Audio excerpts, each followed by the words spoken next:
ഇന്നത്തെ എൻ്റെ യാത്ര തൃശ്ശൂർ തേക്കിൻകാടിലുള്ള വടക്കുംനാഥ ക്ഷേത്രത്തിലേക്കാണ്. ഇന്ന് കർക്കിടകം 1. വളരെ പ്രസിദ്ധമായ ആനയൂട്ട് നടക്കുന്നത് ഇന്നാണ്. അതിനോടനുബന്ധിച്ച് വിപുലമായ പരിപാടികളാണ് വടക്കുംനാഥ ക്ഷേത്രത്തിൽ ഇന്നത്തെ ദിവസം ഉൾപ്പെടുത്തിയിട്ടുള്ളത്. നാനാഭാഗത്തു നിന്നായിട്ട് അനേകായിരങ്ങളാണ് ഈ ദിവസം വടക്കുംനാഥ ക്ഷേത്രം സന്ദർശിക്കാനായിട്ട് ആനയൂട്ട് കാണുന്നതിനും വേണ്ടിയിട്ട് ഇവിടെ എത്തിച്ചേർന്നിട്ടുള്ളത്. ഈ ജനസഹസ്രങ്ങളെ കണ്ടാൽ തന്നെ നമുക്കറിയാം ഇത് വടക്കുംനാഥൻ ക്ഷേത്രത്തിൻ്റെ പടിഞ്ഞാറൻ നടയാണ്. ധാരാളം ഭക്തജനങ്ങളാണ് ക്ഷേത്രത്തിനകത്തേക്ക് പ്രവേശനം കാത്ത് ഇവിടെ കൂടിയിട്ടുള്ളത്.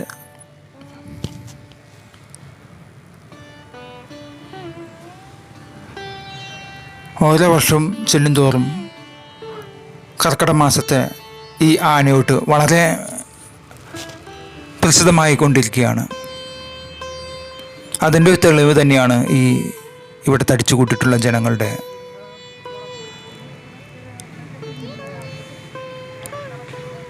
ഈ ബാഹുല്യം. എങ്ങനെയാണ് വടക്കുംനാഥനിലെ ആനയൂട്ട് തുടങ്ങിയത് എന്നതിനെക്കുറിച്ച് രസകരമായ ഒരു സംഭവത്തിൽ നിന്നാണ് ഇത് തുടങ്ങിയിട്ടുള്ളത്.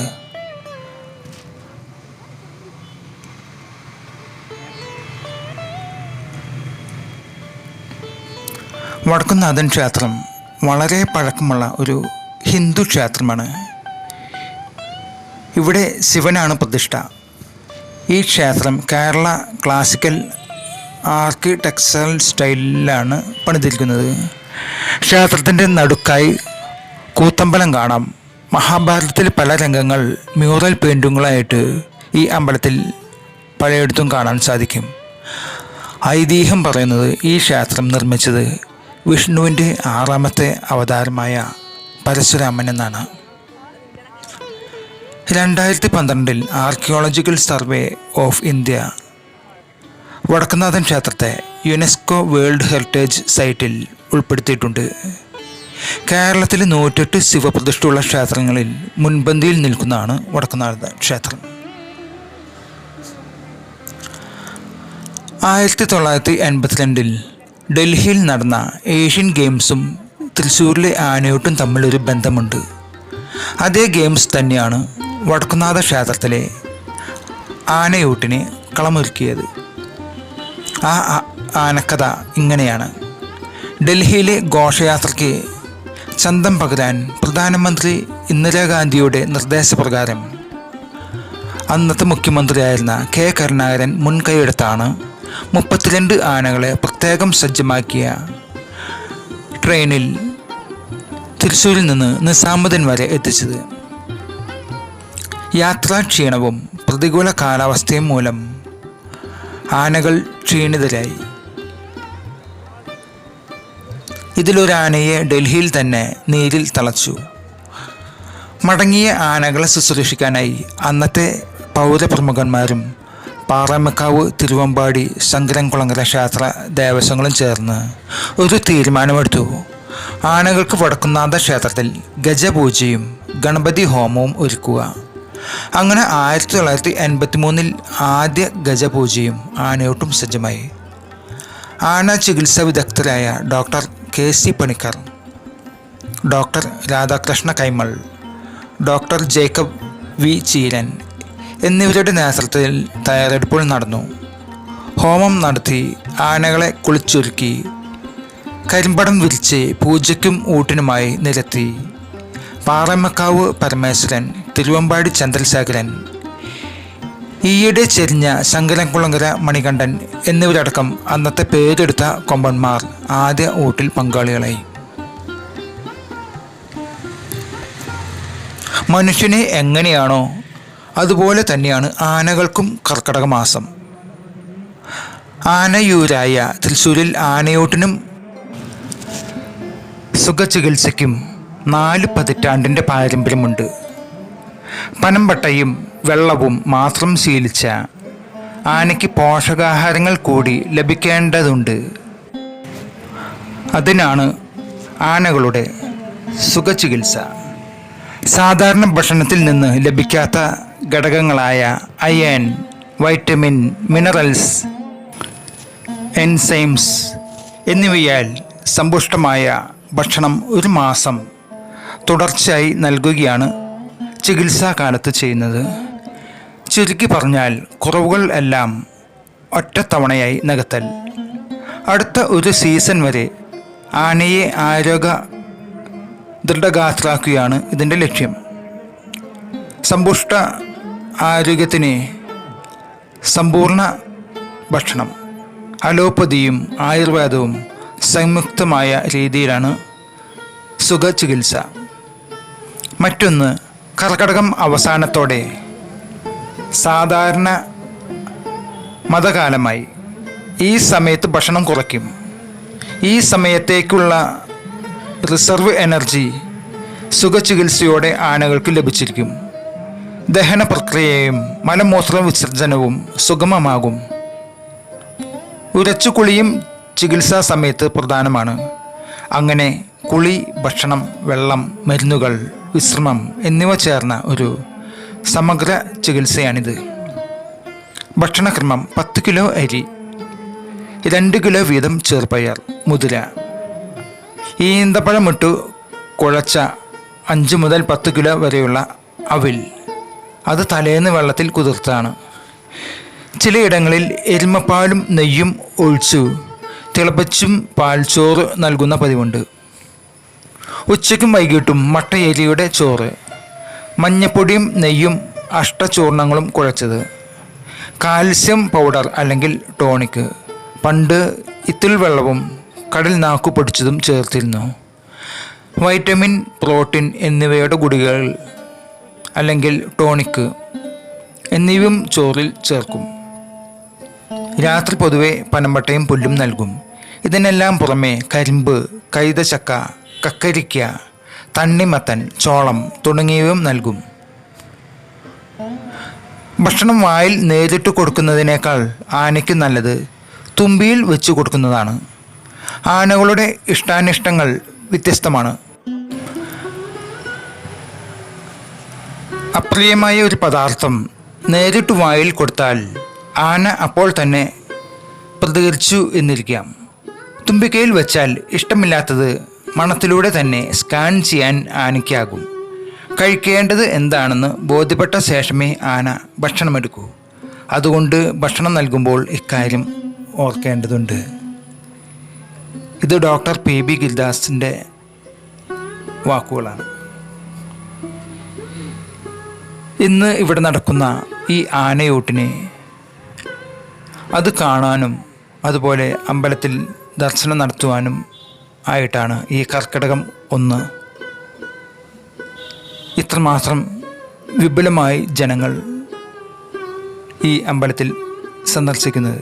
ധാരാളം പേരാണ് ഈ അമ്പലത്തിൽ ദർശനത്തിനായിട്ട് എത്തിയിട്ടുള്ളത്.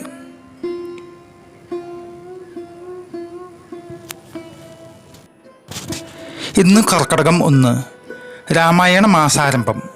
കർക്കടക വാവു ബലിയും ഇന്നു തന്നെ. ഇക്കൊല്ലം രണ്ടും ഒരേ ദിവസം വരുന്നുവെന്നത് പ്രത്യേകതയാണ്. കർക്കടകം അവസാനിക്കുന്ന ഓഗസ്റ്റ് 16 വരെയാണ് രാമായണ മാസമായി ആചരിക്കുന്നത്. സംസ്ഥാനത്തെ വിവിധ ക്ഷേത്രങ്ങളിലും വീടുകളിലും രാമായണ പാരായണം ഉൾപ്പെടെയുള്ള ചടങ്ങുകൾ നടക്കും. കർക്കടകത്തിലെ കറുത്ത വാവ് പിതൃക്കൾക്ക് ബലിതർപ്പണത്തിന് പ്രധാനമാണ്. ഓഗസ്റ്റ് 15, 16 ദിവസങ്ങളിലായി കർക്കടക അമാവാസി വരുന്നുണ്ടെങ്കിലും ബലിതർപ്പണത്തിന് സ്വീകരിക്കുന്നത് മാസത്തിൽ ആദ്യം വരുന്ന അമാവാസിയാണ്. ഇന്ന് സംസ്ഥാനത്തെ വിവിധ കേന്ദ്രങ്ങളിൽ ബലിതർപ്പണം നടക്കും. കർക്കടക മാസത്തിലെ ഏറ്റവും പ്രധാനമാണ് നാലമ്പലം ദർശനം. ഭക്തരെ വരവേൽക്കുവാൻ വിപുലമായ സൗകര്യങ്ങളോടെയാണ് ഈ ക്ഷേത്രങ്ങൾ അണിഞ്ഞൊരുങ്ങിയിട്ടുള്ളത്. രാമായണ മാസത്തിലെ നാലമ്പല ദർശനം വിശ്വാസികൾക്കിടയിൽ പ്രസിദ്ധമാണ്. അറുതിയുടെയും വറുതിയുടെയും മാസമായ കർക്കടകം. തിരിമുറയാതെ പെയ്യുന്ന മഴ തീർക്കുന്ന അസുഖങ്ങൾ. കർക്കടകം അങ്ങനെ പലതും കൊണ്ടും കള്ളക്കർക്കടകമായും വിളിക്കപ്പെടുന്നു. ഇതൊക്കെയാണെങ്കിലും വിശ്വാസികൾക്കിത് പുണ്യമാസമാണ്. രാമായണ പാരായണവും ക്ഷേത്ര ദർശനവും ഒക്കെയായി ജീവിതത്തിലെ ദോഷങ്ങളെ ഒഴിവാക്കുകയാണ് രാമായണ മാസാചരണത്തിൻ്റെ പ്രധാന ലക്ഷ്യം.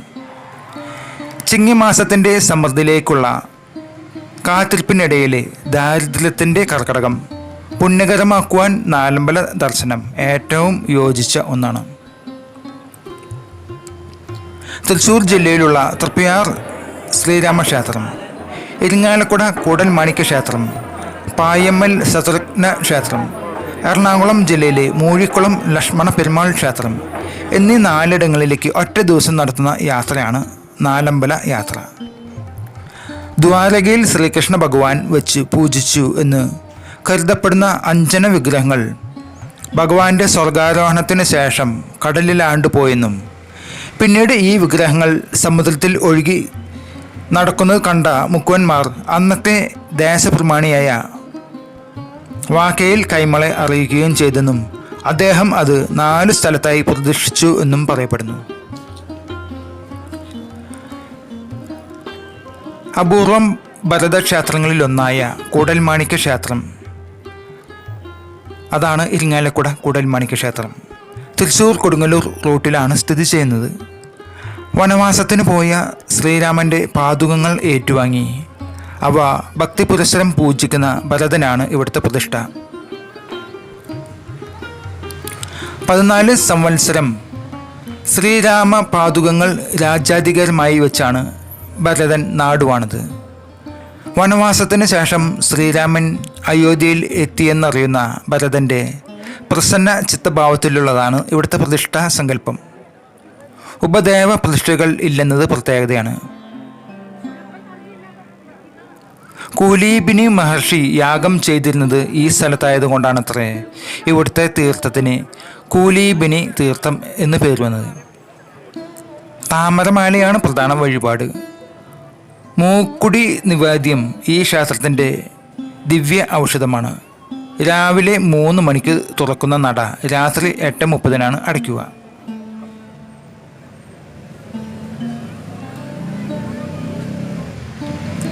തൃപ്പയാർ ശ്രീരാമസ്വാമി ക്ഷേത്രം മഹാക്ഷേത്രങ്ങളായ ഗുരുവായൂരിനും കൊടുങ്ങല്ലൂരിനും മധ്യയാണ് ശ്രീരാമക്ഷേത്രം.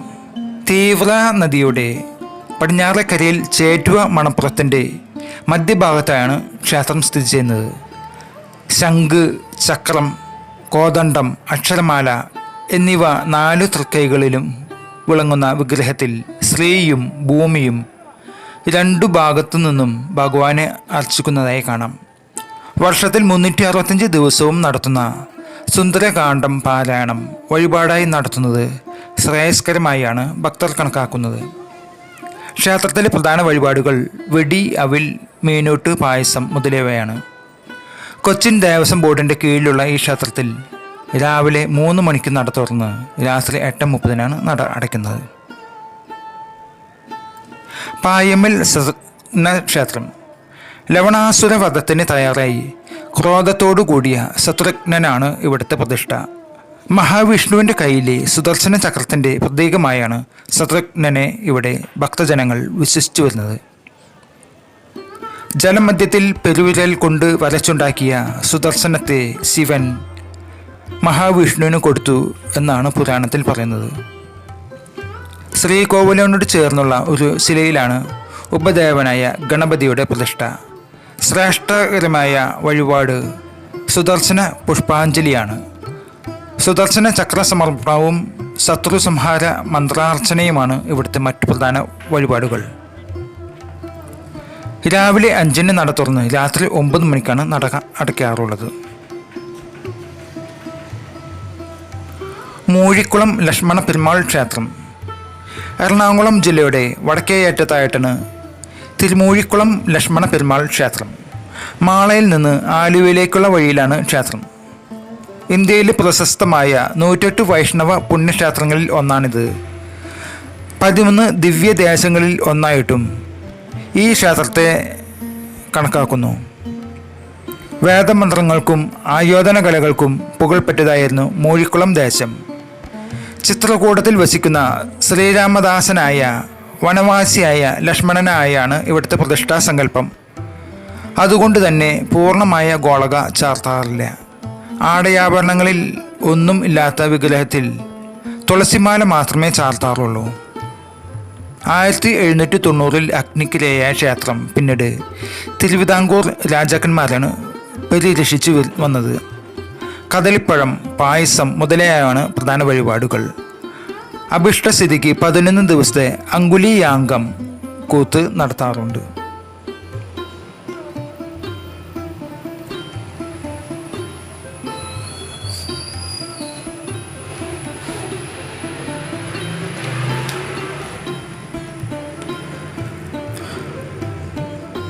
ഒരു ഗ്രന്ഥം ലോകോത്തരമാകിയാൽ ജനങ്ങൾ അത് കൈനീട്ടി സ്വീകരിക്കുന്നു. അതിൻ്റെ സന്ദേശം ഹൃദയത്തിലേക്ക് പകർത്തുന്നു. വിശ്വപ്രസിദ്ധമായ ചില ഗ്രന്ഥങ്ങൾ ഭാരതീയർക്കുണ്ട്. അതിൽ പ്രഥമ സ്ഥാനത്ത് നിൽക്കുന്നു രാമായണം. ഇതിൻ്റെ മൂല ഗ്രന്ഥകാരൻ വാൽമീകി മഹർഷിയാണ്. രാമ എന്ന രണ്ടക്ഷരത്തിൻ്റെ മഹിമ ഒരു പിടിച്ചുപറക്കാരൻ്റെ മഹാകവിയായും മഹർഷീശ്വരനും പരമജ്ഞാനിയായും ആക്കി മാറ്റി. എല്ലാ രാമായണങ്ങളും വാൽമീകി രാമായണത്തെ അടിസ്ഥാനമാക്കി രചിച്ചവയാണ്. രാമാനുജൻ എഴുത്തച്ഛൻ നമുക്ക് തന്ന വിശിഷ്ട സമ്പത്താണ് ആധ്യാത്മ രാമായണം.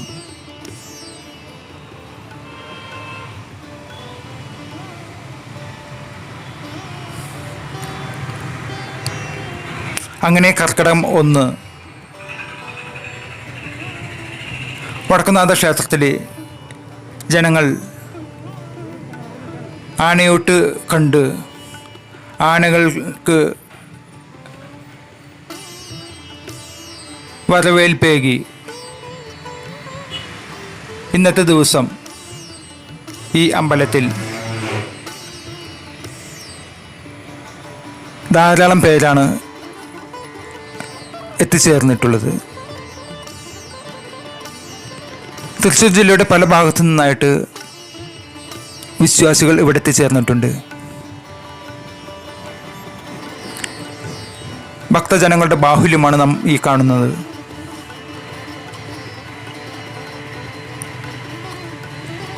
അങ്ങനെ കർക്കിടക മാസത്തിലെ ഈ ആനയോട്ട് ഓരോ വർഷം ചെല്ലുന്തോറും പ്രശസ്തിയിലേക്ക് കുതിച്ചുകൊണ്ടിരിക്കുന്ന ഒരു കാഴ്ചയാണ് ഈ ഭക്തജനങ്ങളുടെ ബാഹുല്യം മൂലം നമുക്ക് മനസ്സിലാകുന്നത്. ഇന്ന് മഴ മാറി നിന്ന ഒരു ദിവസം കൂടിയാണ്. അതിനാൽ ജനത്തിരക്ക് കൂടുതൽ ശക്തമായിട്ടുണ്ട്.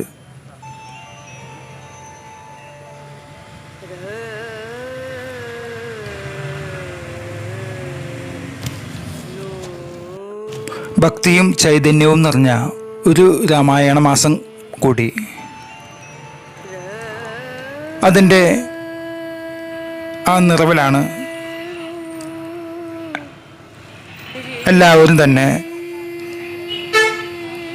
ആ ഒരു ഓർമ്മയോടെ ഞാൻ ഈ അമ്പലത്തിൻ്റെ മഹനീയമായ ഈ കാഴ്ചയിൽ നിന്നും പതുക്കെ പുറത്തേക്ക് കടക്കുവാനുള്ള ശ്രമത്തിലാണ്. മറ്റൊരു വീഡിയോയുമായി ഞാൻ നിങ്ങൾക്ക് മുമ്പിൽ വരുന്നതായിരിക്കും. അതുവരെ എല്ലാവർക്കും നന്ദി, നമസ്കാരം.